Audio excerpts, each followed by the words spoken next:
जिसे याद करते ही आंखें नम हो जाती हैं। उस समय सुबह मोबाइल के अलार्म से नहीं, मुर्गे की बांग, मंदिर की घंटियों और माँ की आवाज से होती थी। उठ जा बेटा, सूरज सिर पर आ गया। और हम आधी नींद में ही बाहर आंगन में निकल आते थे। गांव के ज्यादातर घर कच्चे हुआ करते थे, दीवारें मिट्टी की और छतें खपरेल की। लेकिन उन घरों में जो सुकून था वो आज बड़े बड़े बंगले भी नहीं दे पाते।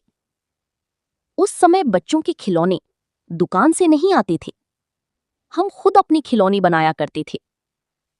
पुराने टायर को डंडे से घुमाते हुए पूरे गांव में दौड़ना, टूटी चप्पलों और लकड़ियों से गाड़ी बनाना, यही हमारी बचपन की असली BMW थी।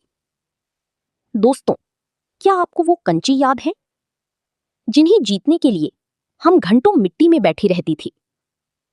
और जब कोई बड़ा कंचा जीत जाती थी तो ऐसा लगता था जैसे दुनिया जीत ली हो। उस दौर में स्कूल जाना भी किसी एडवेंचर से कम नहीं था। कंधे पर कपड़े का बैग, हाथ में टिफिन की जगह अखबार में लिपटी रोटी और पैरों में कभी चप्पल तो कभी नंगे पैर। लेकिन मजाल है जो पढ़ाई में मन न लगता हो।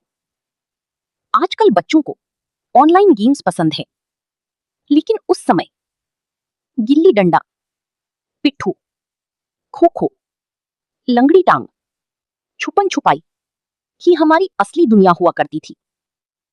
और दोस्तों, जब गर्मियों की छुट्टियां आती थी तो पूरा मोहल्ला एक परिवार बन जाता था। शाम होती ही सब बच्चे घरों से बाहर निकल आते और फिर शुरू होती थी शरारतें। कभी आम तोड़ना, कभी पड़ोसी के दरवाजे की घंटी बजाकर भाग जाना।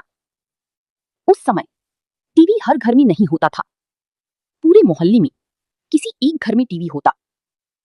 और रविवार को जब रामायण या फिल्म आती तो लोग चटाई लेकर वहीं जमा हो जाते थे। बच्चे खिड़की से झांकते और बड़े लोग एंटीना घुमाते हुए चिल्लाते, अब आया क्या? दोस्तों, उस समय गांव की दुकानों पर मिलने वाली संतरी वाली आइसक्रीम सिर्फ ₹1 में मिलती थी।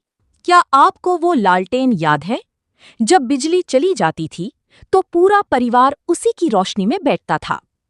कोई कहानी सुनता, कोई पढ़ाई करता और दादी धीरे धीरे पंखा झलती रहती थीं। उस दौर में रिश्ते मोबाइल से नहीं, दिल से जुड़े होते थे। लोग बिना बुलाए घर आ जाते थे और जाते जाते खाना खाकर ही जाते थे।